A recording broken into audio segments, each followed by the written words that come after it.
BB ન્યૂઝમાં આપનું સ્વાગત છે। હું છું અજીઝ ઝુપેલવાલા। સમાચારમાં વાત કરીએ તો વડોદરા શહેર જિલ્લા રિક્ષા ચાલક યુનિયન દ્વારા બાળકોને ચોપડાનું વિતરણ કરવામાં આવ્યું હતું।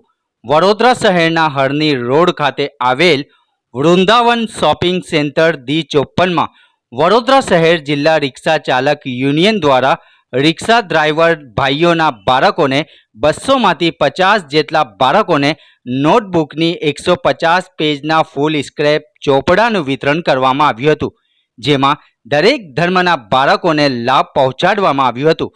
જેમાં પ્રમુખ સંસ્થાપક ચિંતનભાઈ જવાહરભાઈ પટેલની દેખરેખ હેઠળ વિતરણ કાર્યક્રમનું આયોજન કરવામાં આવ્યું હતું, જેમાં પ્રમુખ બિલાલભાઈ પરમાર, ઉપપ્રમુખ રાજુભાઈ ભરવાડ તેમજ દીપકભાઈ પટેલ, હાજી અનવરભાઈ મેમણ દરેક સભાસદ ભાઈઓની ઉપસ્થિતિમાં વિતરણનું આયોજન કરવામાં આવ્યું હતું।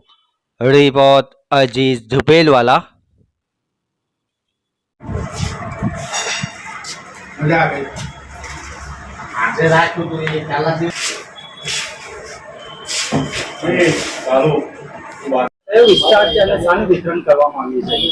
આ વિસ્તાર હરણી રોડ સંગમ 4 રસ્તા પાસે વૃંદાવન કોમ્પ્લેક્સમાં આજે નોટ વિતરણનો પ્રોગ્રામ રાખવામાં આવેલ છે।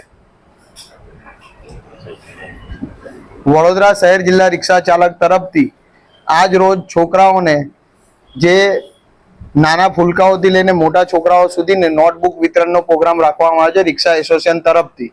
જે રિક્ષા એસોસિએશનના સભાસદ છે તેના બાળકોને ને જેની પરિસ્થિતિ નથી હોતી ભણતરના ચોપડા લેવાની, એ લોકોને બી અમે ફ્રી વિતરણ કરવામાં રાખેલ છે। આજ રોજ અમે 50 છોકરાઓને આપવાનું છે ને 200 થી 250 છોકરાઓનું અમારું ટાર્ગેટ છે, એ અમે અમારી રીતે આપીશું 2-3 દિવસમાં અગાઉ। આના ગયા વર્ષે બી અમે આ જ રીતે વિતરણ કરેલું અમારી સંસ્થાના થ્રુ, અને આ રીતે 200 થી 250 છોકરાઓને અમે ચોપડા આપેલા। મારું નામ બિલાલ ડી પરમાર, રિક્ષા એસોસિએશન પ્રમુખ, વડોદરા શહેર જિલ્લા રિક્ષા ચાલક યુનિયન। ઘંટી છે તેમને ક્લિક કરો જેથી અપડેટ ન્યૂઝ તમારા સુધી પહોંચી શકે।